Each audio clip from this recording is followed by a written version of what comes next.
La nuit où J est disputé avec Louis, je suis allé le voir comme d'habitude pour nous réconcilier. Mais J est accidentellement entendu sa conversation avec quelqu'un d'autre à mon sujet. Louis, qu'est-ce que tu vas faire de Catherine, cette chienne à tes pieds, une fois que tu seras marié? Louis a souri avec mépris. Laisse-la faire, de toute façon c'est pas comme si J avait mieux à faire, ce serait dommage de la jeter. Le jour de mon départ, je n'en ai parlé à personne. Lorsque nous nous sommes revus, je tenais dans mes bras un enfant balbutiant ses premiers mots et nous nous sommes croisés dans la rue.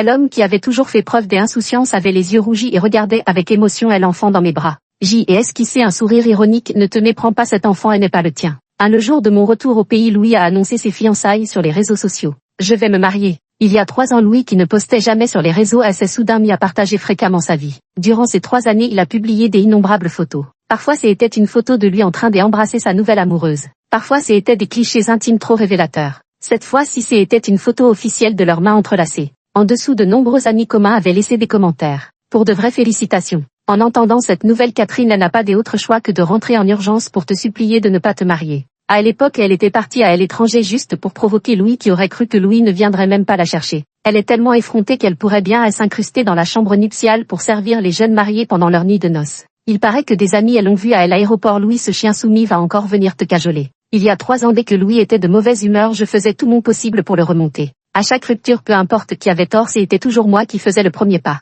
Ses amis disaient tous que J était le chien le plus soumis à ses côtés, que même si Louis ne m'épousait jamais, je ne le quitterais pas. Moi aussi je croyais cela autrefois. Mais peu à peu, J est commencé à désirer de plus en plus fonder une famille. Alors que je voyais mes amis rentrer les uns après les autres dans le sanctuaire du mariage, Louis ne montrait toujours aucune intention de se marier. J est timidement abordé le sujet. Louis m'a regardé avec un sourire ambigu. Catherine, je suis un adepte du non-mariage. Je me sentais un peu triste, mais en pensant qu'au fil des années, J était la seule qu'il avait reconnue publiquement, accepter de ne pas se marier ne semblait pas si difficile. Jusqu'au jour où J ait entendu sa conversation avec ses amis. Il a dit: ne dites pas encore à Catherine que je suis fiancé. Son ami Harry, tu lui as dit que tu ne voulais pas te marier et elle t'a vraiment cru. Louis déclara avec désinvolture: si tu ne me crois pas, tant pis, de toute façon je ne l'épouserai pas. Et quand tu te marieras, qu'est-ce que tu feras de cette pauvre obsédée? Louis eut un sourire méprisant: laisse-la continuer à me courir après, autant en profiter puisqu'on s'ennuie, ce serait dommage de la laisser filer. Louis ne m'aimait vraiment pas. Il ne s'est jamais soucié de mon passé ni ne m'a demandé pourquoi je lui obéissais sans condition. À tel point qu'il ignore encore aujourd'hui que j'aime son visage. Ce visage qui ressemble tant à celui d'Isaac.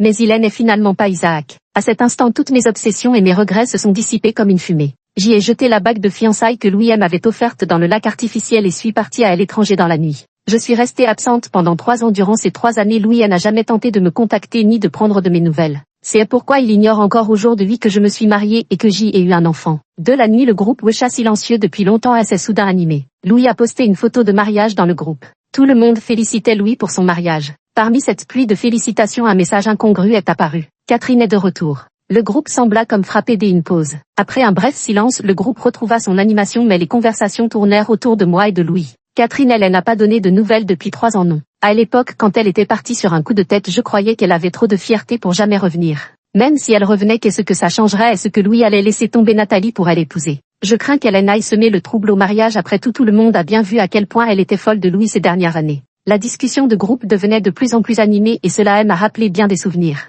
La première fois que j'y ai vu Louis, c'était il y a 8 ans. J'y étais debout sur le toit du bâtiment universitaire, prête à mettre fin à mes jours. C'est Louis qui m'a sauvé. À partir de ce jour, je me suis mise à fréquenter assidûment ses côtés, même s'il m'ignorait, le simple fait d'être près de lui me comblait. Mais Louis a commencé à me détester de plus en plus. Il m'a dit avec méchanceté: si tu continues à me harceler, je te balance par la fenêtre. Après ce jour-là, je n'ai plus osé m'approcher trop près, de peur qu'il ne s'emporte et disparaisse à jamais de ma vie. La situation a basculé lorsque Louis s'est blessé au visage lors d'une bagarre générale. Je me suis précipitée vers lui comme une folle, tenant son visage entre mes mains en pleurant de manière incontrôlable. Louis a ri avec insolence: tu aimes même à ce point? Je n'ai pas répondu, mais je suis allée en vitesse à la pharmacie acheter des médicaments. Antiseptiques, pommade pour les cicatrices, anti-inflammatoires, je lui ai tout donné en vrac. Louis m'a regardé longuement avec un regard indéchiffrable, puis a dit sans prévenir: bon, essayons. À partir de ce jour-là, nous avons commencé à sortir ensemble. Si on considère les lèche-bottes comme des petites amies. Mais Louis était un coureur de jupons dans l'âme, même avec moi il ne refusait jamais les filles qui se jetaient à sa tête. Au début, je me querellais souvent avec lui à cause de ses filles. À chaque fois, Louis me regardait avec froideur: si tu ne peux pas l'accepter, tu peux partir, personne ne te force à rester avec moi. Je ne pouvais pas me résigner à perdre ce visage. Plus tard, J ai fini par accepter tant qu'il me permettait de rester à ses côtés, peu importait que je sois sa chienne à ses pieds. Louis, profitant du fait que je ne le quitterais jamais, me traitait comme son domestique. Les femmes autour de lui en profitaient pour aller encore plus loin, me tendant délibérément des pièges. Face à leurs provocations, je gardais toujours un sourire serein sans jamais les prendre à cœur. Je pensais que je vivrais ainsi toute ma vie. Mais ce jour-là J est soudain réalisé que toute cette persévérance n'avait plus aucun sens. Une contrefaçon restera toujours une contrefaçon. Personne ne savait que le jour où J est décidé de partir je n'avais jamais envisagé de revenir. Si Louis n'avait pas invité mon mari à son mariage nos chemins ne se seraient plus jamais croisés dans cette vie. Je pensais que je ne reverrais pas Louis si vite. Je ne m'attendais pas à le voir dès le lendemain de mon retour au pays. Lors de la fête des anniversaires de notre ami Stephen il était assis en face de moi. L'homme croisa les jambes sa silhouette élancée. Son visage aux traits anguleux avait gagné en maturité charismatique depuis 3 ans. Dans le box aux lumières changeantes son visage se dissimulait dans les jeux des ombres et de lumière rendant ses émotions insaisissables.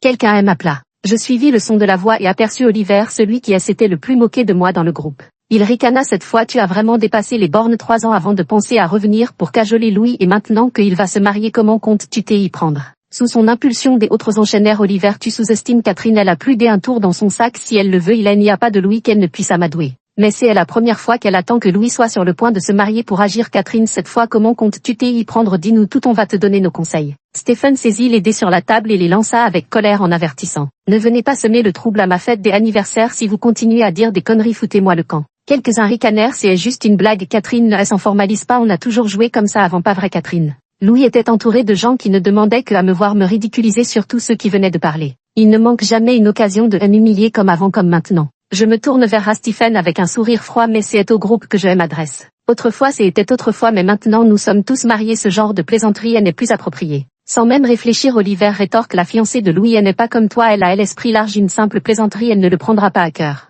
Je le regardais avec sérieux et dis mais mon mari elle n'apprécierait pas alors je vous prie de ne plus faire ce genre de plaisanterie à l'avenir. La salle privée animée devint soudain silencieuse. Tous les regards se tournèrent vers moi. Même l'homme décontracté en face releva brusquement la tête pour me fixer. Après un bref silence, Stephen fut le premier à parler. Catherine, tu es mariée. Sans attendre ma réponse, Oliver éclata de rire. Comment est-ce possible? Tout le monde sait à quel point elle était follement amoureuse de Louis. Il n'y a pas si longtemps et maintenant elle serait déjà mariée. Il faudrait au moins que ton mensonge soit crédible. Quelqu'un à côté ajouta en riant. Catherine, ce ne serait pas une nouvelle tactique pour séduire Louis par hasard? Pas mal, tu m'as presque eu. On dirait que c'est vrai, reste à savoir si Louis y croira. Tout en parlant, tous tournèrent leurs regards vers Louis. Ce dernier dissimulé dans l'ombre faisait tourner lentement son verre de vin sans manifester l'intention de prendre la parole. Dans ce silence infini, Stephen laissa échapper un léger rire. D'ailleurs, le mari de Catherine, vous le connaissez aussi, vous pouvez aller lui demander confirmation. Qui ça, Isaac? Les paroles de Stephen provoquèrent un éclat de rire général. C'est bien un rêve qui est ce Isaac, même Louis ne la voulait pas alors lui. PF, je croyais qu'après 3 ans d'absence tu aurais progressé mais tu fais pire qu'il y a 3 ans. Stephen leur lança un regard noir. Croyez ce que vous voulez. 4 en plein milieu de la soirée je suis sorti prendre un appel. La personne au bout du fil murmura et l'enfant s'est endormi quand est-ce que tu finis je viens te chercher. Mon cœur s'est attendri alors viens maintenant conduis doucement en chemin. Après avoir raccroché en me retournant mes yeux ont croisé ceux de Louis. Il mordillait une cigarette adossée au mur jouant négligemment avec son briquet. Impossible de savoir depuis combien de temps il se tenait là ni combien il avait entendu. Je rangeai mon téléphone et passai à côté de lui sans un regard. Il parla sans prévenir tu as même engagé un acteur J et sous-estimé tes méthodes. Autrefois pour que Louis revienne vers moi j'y avais déployé des méthodes sans fin. Alors il était convaincu que tout ce que je faisais aujourd'hui était pour le retenir. Je soupire doucement je suis vraiment marié. Il sourit si tu étais marié tu ne serais pas là en ce moment. Après une pause il poursuit si je me marie je ne t'inviterai pas les préparatifs du mariage ont pris beaucoup de temps je ne veux pas que quoi que ce soit tourne mal. Il a toujours peur que je fasse des siennes à son mariage. C'est vrai après tout J ai fait tant de choses déplacées. Mais cette fois je me suis contenté de hocher la tête avant de retourner dans la loge. Après avoir dit au revoir à Stephen J ai attendu un taxi au bord de la route. La voiture de Louis s'est arrêtée devant moi la vitre descendue révélant son visage élégant.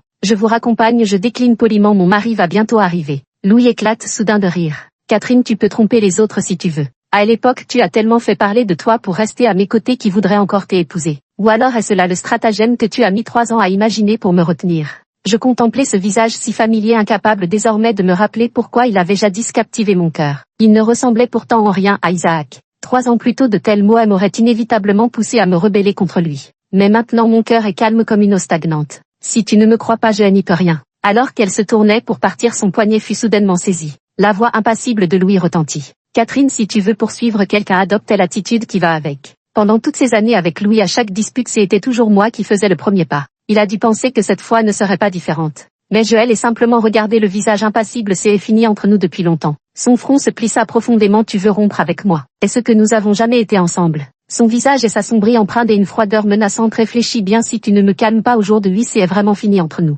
Je n'en demande pas mieux je me libérai de son étreinte et montai dans le taxi. La voiture avait parcouru un certain chemin et je pouvais encore voir Louis debout à sa place regardant dans ma direction dans le rétroviseur. Détournant le regard, je jetai un œil à mon téléphone où un message non lu m'attendait. Chérie, la voiture est en panne sur la route. Je répondis, occupe-toi de la voiture dès à bord, je rentrerai en taxi. 5 Au milieu de la nuit, Stéphane a envoyé une vidéo. Les frères de Louis lui ont organisé une fête de célibataire. Dès le moment où Louis est entré, les gens n'arrêtaient pas de regarder derrière lui. Louis, cette chienne ne t'a pas accompagné. Louis fronça les sourcils, pourquoi parler d'elle? Elle n'est vraiment pas venue, c'est bizarre, j'y avais pourtant fait circuler la nouvelle, en principe elle n'aurait pas manqué une si belle occasion. Un autre renchérit, exactement, c'était sa dernière chance. Oliver, tu ne veux pas l'appeler pour vérifier? Oliver, si quelqu'un doit l'appeler, c'est Louis, à chaque fois il suffit d'un coup de fil de sa part pour que cette pauvre idiote accourt comme un chien docile. Louis ne bougea pas, Oliver est assis à côté de lui avec son téléphone à la main, je vais l'appeler pour toi cette fois, je veux voir comment elle va te supplier de revenir. Louis, quel est son numéro? La vidéo n'était pas encore terminée lorsque le téléphone sonna. C'était un numéro inconnu.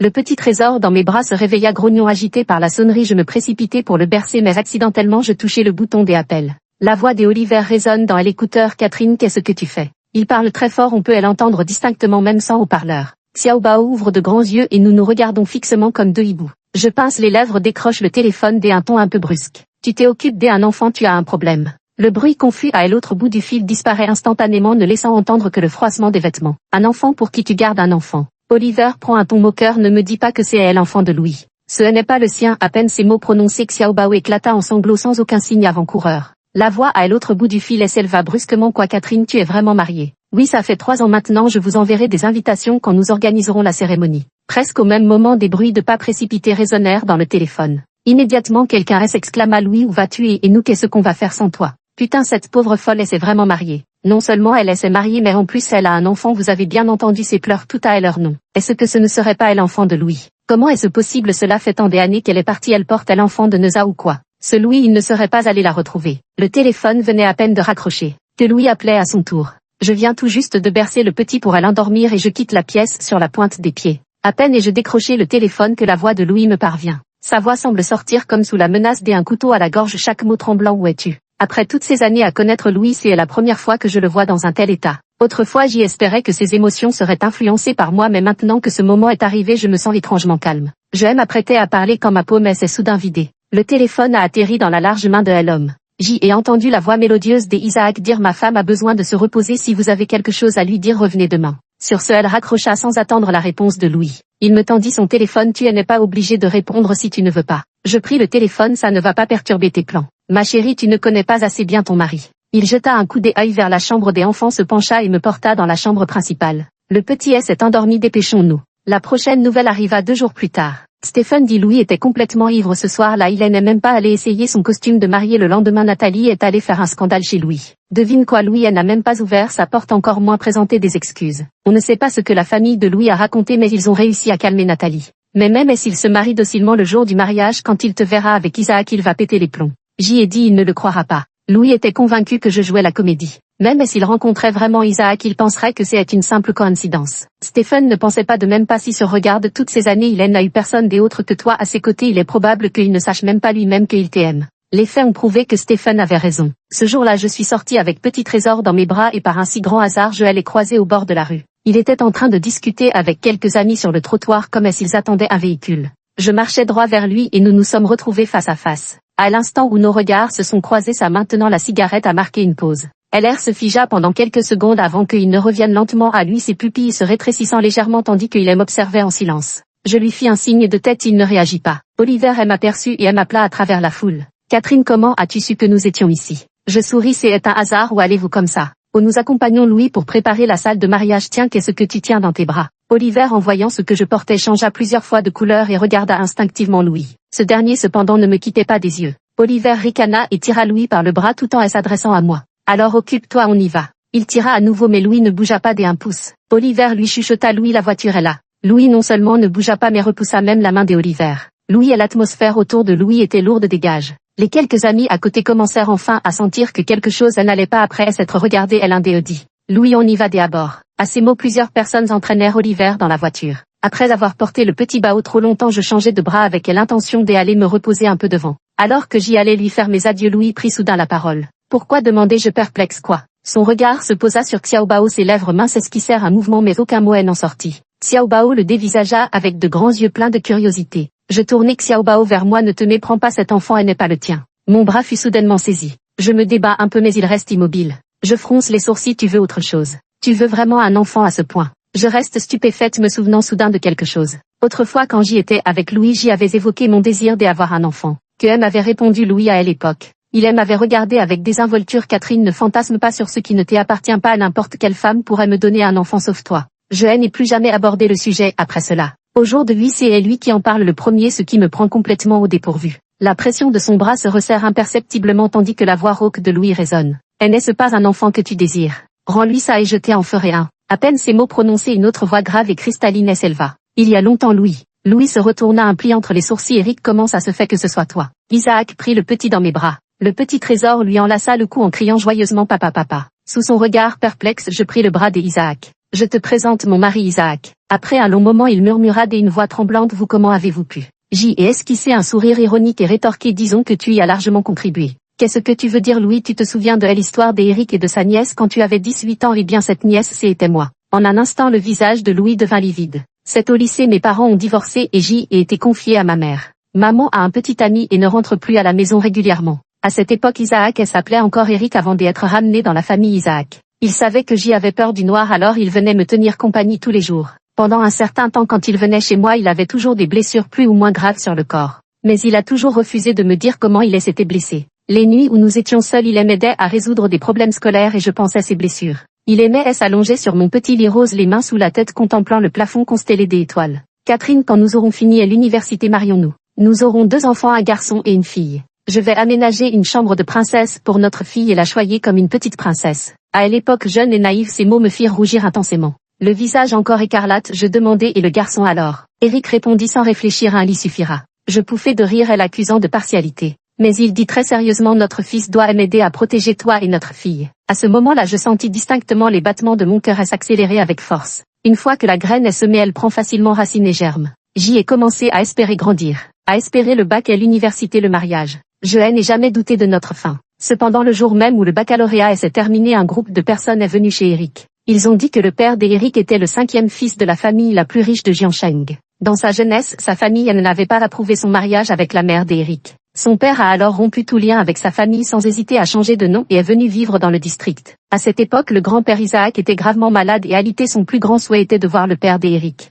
Il voulait exaucer le dernier vœu du vieil homme. Malheureusement, le père d'Eric était décédé depuis de nombreuses années. La famille d'Isaac a finalement accueilli la mère et l'enfant chez eux. Eric ne s'est pas éloigné de moi après avoir reconnu sa parenté. Au contraire, il a continué à me fréquenter ouvertement. Je pensais que nous grandirions selon nos plans puis vivrions notre vie de manière ordonnée. Jusqu'à ce jour où quelqu'un nous a attirés, Eric et moi, dans un hôtel et nous a fait boire un liquide inconnu. Ils nous ont enfermés dans la chambre pendant 2 jours et 2 nuits. Quand la porte de la chambre s'est ouverte, j'y étais nue dans les bras d'Eric, tout était en désordre autour de nous. Au jour de lui encore, je me souviens de la réaction de ma mère et de son petit ami. Choc, incrédulité. Et le désespoir, le visage blême, elle m'enveloppa dans une couverture et elle m'emmena en silence. Quant à son petit ami, le cousin d'Eric, 20 ans son aîné, il retint Eric en silence pour l'empêcher de me poursuivre. Les murs ont toujours des oreilles. L'affaire parvint rapidement à l'école. Tous les camarades de classe savaient que Eric avait couché avec sa future nièce. Heureusement, la famille d'Isaac est intervenue à temps pour étouffer rapidement plus de détails. Depuis lors, je n'ai plus jamais revu Eric. Le jour où j'y ai reçu ma lettre d'admission, ma mère m'a annoncé la nouvelle sans aucune expression.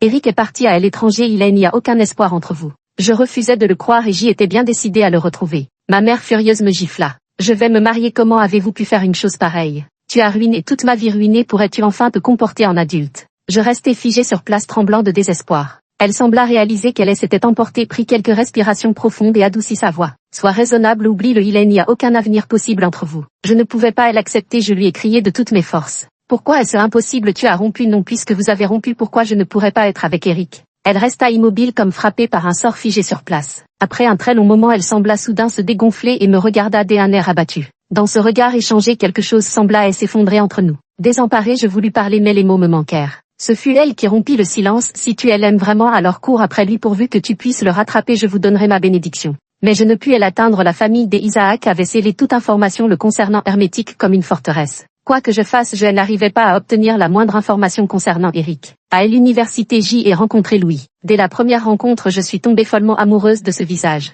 Ce visage qui ressemblait à s'y méprendre à celui d'Eric. Pour rester à ses côtés, je suis devenue son chien le plus servile. Quand il avait un rendez-vous, je préparais les cadeaux pour lui. Pendant ses dîners aux chandelles, je le servais comme une domestique. Les femmes autour de lui cherchaient toujours un moyen de m'humilier. Face à la provocation, je me contentais toujours d'un sourire serein restant à ses côtés. Si je n'avais pas entendu ces mots ce jour-là, peut-être serais-je encore resté aux côtés de Louis à cause de ce visage. Après avoir quitté le pays, j'y ai voyagé dans plusieurs nations. J'y ai frôlé la mort à plusieurs reprises par accident. Peut-être que le ciel a eu pitié de moi car c'est au moment où je m'effondrais dans la neige que Eric est apparu. C'est alors que j'y ai appris que Eric avait changé son nom en Isaac avant de partir à l'étranger et qu'il était désormais l'héritier présomptif de la famille Isaac. C'est aussi à ce moment-là que j'y ai découvert la vérité sur bien des événements du passé. Par exemple, les blessures sur le corps d'Eric avaient toutes été infligées par Louis qui menait les brimades contre lui. Par exemple, ce jour-là, c'est aussi Louis qui a fait en sorte que Eric et moi soyons enfermés dans la chambre des hôtels. La raison était que Eric lui ressemblait mais était plus beau que lui. Vite, Louis est parti dans un état pitoyable. La voiture, elle attendait au bord de la route mais il a paniqué et elle s'est précipitée dans une autre rue. Je n'ai plus revu Louis depuis ce jour-là. La veille de son mariage, Oliver, elle m'a appelé. Catherine, Louis se marie demain, tu ne peux vraiment pas te battre un peu plus pour lui. Oliver avait souvent le don de me mettre mal à l'aise quelle que soit la situation. Il y a 3 ans quand il a posé cette question à Louis, il m'a clairement vu derrière la porte. Ces mots étaient intentionnellement prononcés pour que je les entende. Je traînais ma valise au bord de la route pour attraper un taxi quand j'y ai croisé Oliver qui raccompagnait Louis. Ce jour-là, Louis était complètement ivre. Il a un mauvais comportement quand il est ivre et il a des trous noirs. Alors Oliver, elle m'a dit sans détour. Ce n'est pas pour te critiquer mais tu joues toujours la même carte, ça ne te lasse pas. Tu oses aller plus loin si tu pars par loin, si Louis ne te cherche pas tu ne peux pas revenir. Louis entendit son nom et me regarda d'un air égaré. Partir, pourquoi partir? Oliver dit en riant, une personne qui m'énerve dès que je la vois, je lui ai dit de s'éloigner. Louis ivre approuva alors qu'elle parte et qu'elle ne réapparaisse plus jamais. Sous le regard moqueur d'Oliver, je partis avec ma valise sans me retourner. Ne dis pas que je ne t'aide pas, Louis a bu jusqu'à en vomir, dépêche-toi de venir. La voix d'Oliver me ramène à la réalité. Je répondais un ton détaché, il y a 3 ans tu ne disais pas la même chose. Quoi, il y a 3 ans, je ne comprends pas de quoi tu parles, je t'ai et envoyé à l'adresse. Je raccrochai et éteignis directement mon téléphone. Tôt le lendemain matin, Stéphane envoya un message. Louis s'était disputé avec Oliver la veille au soir. Ils en étaient venus aux mains et avaient tout saccagé dans le bar. On dit que la famille de Louis a fait des efforts de relations publiques toute la nuit mais elle n'a pas pu empêcher la fuite de la vidéo du bar. Je regardais la vidéo alors que j'y étais en route pour retourner dans ma ville natale. Dans la vidéo, Louis demandait à Oliver de quoi parlait Catherine en évoquant il y a 3 ans. Oliver répondit avec désinvolture, c'était le soir où elle est partie, je te raccompagnais et je l'ai croisée. Ce chien lécheur utilise toujours la même technique, si elle ne s'en lasse pas moi je m'en lasse, alors je lui ai dit de partir et de ne plus revenir, qui aurait cru qu'elle ne reviendrait vraiment plus. La voix s'arrêta net, Louis lui envoya un coup de poing en pleine figure. Qui t'a permis de lui parler comme ça putain? Oliver se tenait la joue, elle l'air incrédule, pourquoi tu me frappes? Louis avait le visage sombre, qu'est-ce que tu lui as dit des autres? Qu'est-ce que je pourrais bien lui dire des autres? Ce sont toujours les mêmes choses que nous disons des habitudes, non, qu'est-ce qui te prend? Louis se pencha pour le saisir par le col de sa chemise, je te donne une dernière chance, sinon elle n'espère pas renouveler le contrat le mois prochain. Le visage d'Oliver changea plusieurs fois de couleur. Enfin elle a confirmé qu'il ne lui faisait pas une blague. Il a avoué honnêtement les événements de ce jour-là. Mais à sa grande surprise, Louis a explosé de colère instantanément. Putain, tu m'as tendu un piège. Sur ce, il frappa coup après coup comme pour se défouler. Oliver se protégea la tête en esquivant arrête. Mais Louis ne s'arrêta pas. Finalement, Oliver se mit en colère. Il a poussé Louis de toutes ses forces, elle s'est rapidement relevée et elle a pointé du doigt en disant « Tu crois que tu vaux mieux si tu avais été bonne avec elle dès le début et ce qu'on elle aurait traité comme ça. C'est toi qui as dit ne pas l'aimer et maintenant tu fais le sentimental, c'est dégoûtant. » La vidéo, elle s'arrêta là. Après avoir vu la vidéo, Stéphane m'a appelé et a maudit pendant une demi-heure furieux. Catherine, tu es au courant, un grand pont a dû intervenir, les actions de la famille Louis ont dégringolé en flèche. La famille Nathalie est venue rompre les fiançailles mais la famille Louis a tout refusé. Furieuse, la famille Nathalie a envoyé Nathalie à l'étranger. Je fis un MMM des approbations. Stéphane, je vais me marier, tu veux bien être ma demoiselle des honneurs? Absolument. Je raccrochai et sortis de la chambre pour entendre ma mère parler avec Isaac. Il y a 2 ans, je l'avais appelé depuis l'étranger pour lui demander. Tu avais dit que Eric et moi pourrions être ensemble si je le retrouvais, cette promesse tient toujours. Elle répondit avec froideur, mes paroles sont toujours valables. Je l'ai trouvé. Après un moment de silence, elle dit félicitations. À partir de ce jour-là, je l'appelais régulièrement. Au début, elle était distante et se montrait indifférente envers moi. Jusqu'à la naissance de Petit Trésor, elle s'est peu à peu mise à parler davantage mais restait froide envers moi. Avant de rentrer au pays, je lui ai annoncé que nous allions organiser notre mariage. Elle est restée silencieuse longtemps avant de dire dans ce cas faisons-le à notre retour. Alors que je réfléchissais, des bruits me parvinrent du salon. Après cet incident, elle s'est éloignée de moi puisqu'elle t'a choisi et que tu l'as choisi à ton tour, tu dois être bonne avec elle. Isaac a déclaré très sérieusement, maman, toutes ces années tu as beaucoup souffert. Ma mère, elle n'a pas répondu, il a ajouté, peu importe le nombre de serments cruels que je pourrais prononcer mais crois-moi, il n'y aura que Catherine dans ma vie comme avant et pour toujours. J'y ai refermé la porte en silence. Le mariage était prévu dans 15 jours. Ma mère ne s'occupait de rien, passant ses journées à amuser l'enfant. Isaac venait tout juste de reprendre les affaires de l'entreprise et était débordé chaque jour. Le jour de l'essayage des tenues, il a dû s'absenter pour une urgence et elle m'a demandé d'y aller seule. Je fus très surprise de revoir Louis. Il avait beaucoup maigri alors que je passais devant lui. Il m'attrapa soudain la main et me tira dans la cabine des essayages, me coinçant dans un angle. Je tentai de le repousser mais il resta immobile comme un roc. Que fais-tu? Son visage pâle comme la glace était empreint de froideur. Alors qui est le substitut, lui ou moi? Je restais silencieuse. Les yeux de Louis étaient si froids qu'il semblait pouvoir geler quiconque qu'ont représenté ces années pour toi. Il ressemblait à une victime réclamant des explications. On aurait dit que si ma réponse ne le satisfaisait pas, il allait se rebeller. Pourtant je soutins son regard et le fixai sans détour. Ça ne fait que quelques jours et tu n'en peux déjà plus. Il se figea complètement. Tu l'as vu, je vais bientôt me marier avec celle que j'aime. Je te demande de ne plus venir me déranger à l'avenir. Il serra les dents. Elle n'y compte pas. Tout en parlant, il attrapa soudainement ma main et y fourra quelque chose. Dans ma paume ouverte se trouvait une bague familière. C'était la bague que j'y avais jetée dans la fontaine du quartier le jour de mon départ. Comment se retrouvait-elle entre ses mains?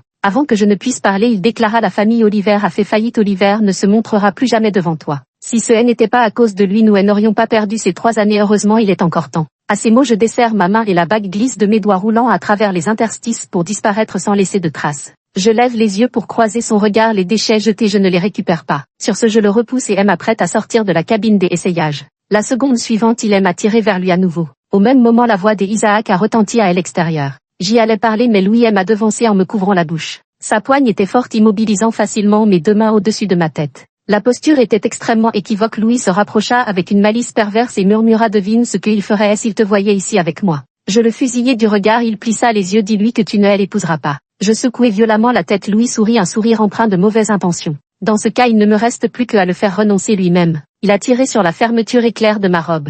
Alors qu'il venait à peine de toucher la fermeture, le rideau de la cabine des essayages s'est brusquement ouvert. Avant même que Louis n'ait pu distinguer qui entrait, une force puissante a violemment tiré à l'extérieur. Ce n'est qu'en entendant les bruits de lutte et les grognements étouffés que j'y ai repris mes esprits et me suis précipité hors de la cabine. Je n'avais jamais vu Isaac comme ça. Il avait plaqué Louis au sol et le frappait. Coup après coup, chaque coup porté avec une violence implacable. Les employés terrifiés poussaient des cris et sortaient leur téléphone pour appeler la police. Voyant Louis ensanglanté, je me suis précipité pour retenir Isaac. Arrête mon chéri, arrête. Isaac m'a regardé, la cruauté dans ses yeux, et n'ayant pas encore disparu: tu as pitié de lui. J'y ai secoué la tête. Je m'en moquerais qu'il meure, mais je ne veux pas que tu ailles en prison. Si tu es en prison, que deviendront le petit et moi? Isaac reprit ses esprits et lâcha Louis. C'est seulement alors que je pus distinguer son apparence. Son visage était couvert de blessures, du sang coulait au coin de ses lèvres, il avait l'air extrêmement pitoyable. Je me plaçai devant Isaac et dis au commis: pourriez-vous s'il vous plaît extraire les images de surveillance, je veux le poursuivre pour tentative d'agression. Louis venait à peine de s'asseoir lorsqu'il me regarda incrédule: tu veux me poursuivre en justice? Exactement, rétorqua Louis avec un sourire froid. Tu crois vraiment que cette petite vidéo de ton entrée suffira à m'attaquer?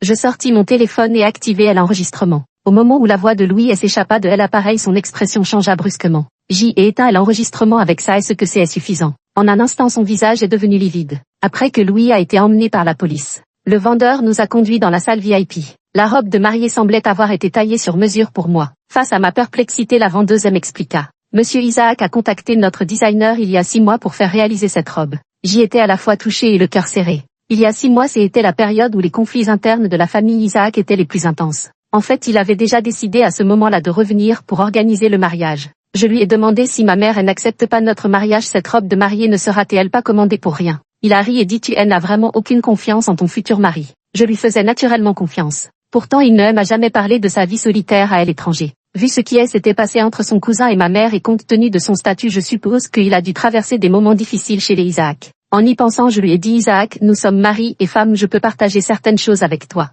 Il sourit doucement: je sais, s'il y a quelque chose où tu peux m'aider, je ne manquerai pas de te le demander. En partant, le gérant du magasin me tendit une boîte. Madame Gu, est-ce que ceci vous appartient? Elle ouvrit la boîte révélant une bague à l'intérieur. Je secoue la tête: ce n'est pas le mien. Après ce jour-là, la famille de Louis est venue frapper à ma porte. Je ne sais pas quel marché Isaac a conclu avec eux, mais Louis a finalement évité la prison. Cependant, la famille Louis a annoncé du jour au lendemain son retrait des marchés étrangers et a transféré son plus gros partenaire commercial à Isaac. Isaac a réussi à faire taire ses opposants avec des méthodes aussi rapides que la foudre. Depuis lors, personne n'a revu Louis. Stephen a dit que Louis avait été envoyé en Afrique et que dès qu'il faisait des histoires, sa famille lui coupait les vivres. Après plusieurs épisodes de ce genre, au pire moment, Louis a passé plusieurs jours sans pouvoir manger ni rentrer chez lui. Peu à peu, l'idée de rentrer au pays s'est éteinte. Post-scriptum: le jour du mariage, nous n'avions pas invité beaucoup de monde. Debout sur l'estrade, j'y aperçu le cousin d'Isaac. En bas, il y avait de nombreux messages des amis communs. Ma mère tenait l'enfant dans ses bras et échangeait un regard lointain avec le cousin d'Isaac à travers la foule. Un seul regard en dit plus que 1000 mots.